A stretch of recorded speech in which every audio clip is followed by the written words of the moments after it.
Children, today we will learn about the significance and units of A and B that were present in Van der Waals equation.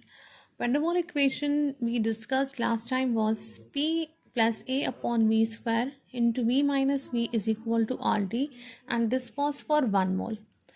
Now for n mole I told you how to write it. P plus AN square by V square into V minus NV is equal to nRT, and this was for n moles of gas. Okay. Now अब we are going to study the significance. तो constant A and B जो यहाँ पर हमने use किए हैं van der Waals equation में, they are known as van der Waals constant. A and B इनको बोलते हैं वैन डर वाल्स कांस्टेंट.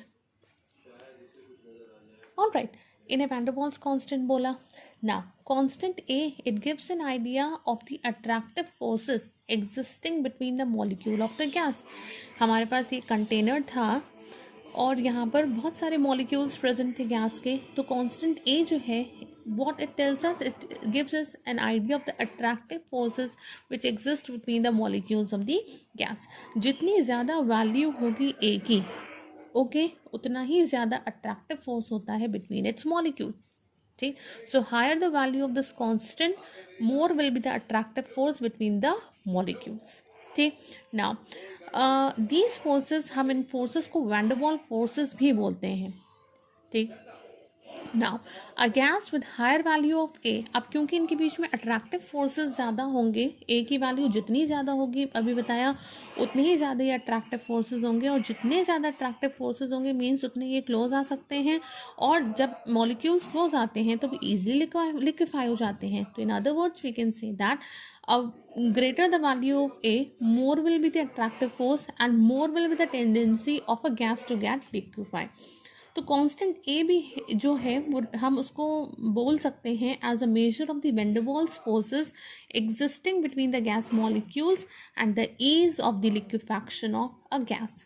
ठीक, यूनिट अगर हमें इसका बताना होगा तो we can obtain as P is equal to AN square by V square. This is for n mole of a gas. यहाँ से A हो जाएगा equal to P into V square upon n square. P is pressure into volume square upon N is what? moles. तो moles का square.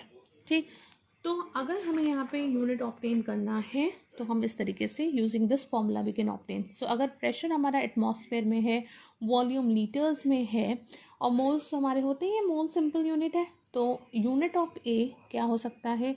It will be atmosphere, pressure atmosphere में हो गया, volume हो गया हमारा लीटर में, तो लीटर स्क्वायर.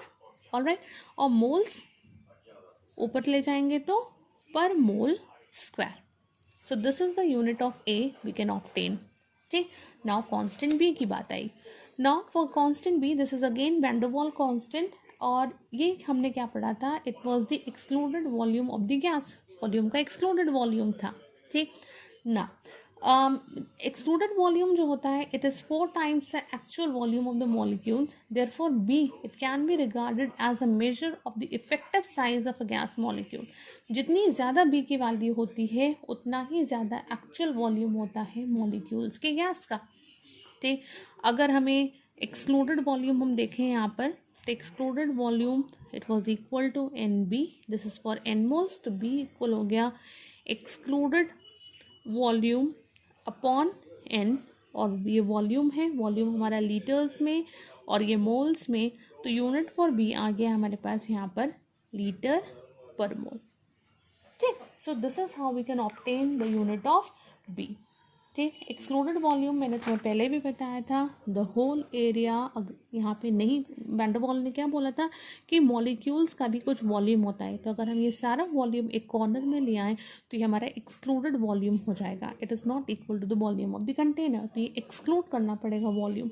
ठीक, एंड एक्सक्लूडेड वॉल्यूम जो होता है, it is 4 times the actual volume of the molecules. Thank you.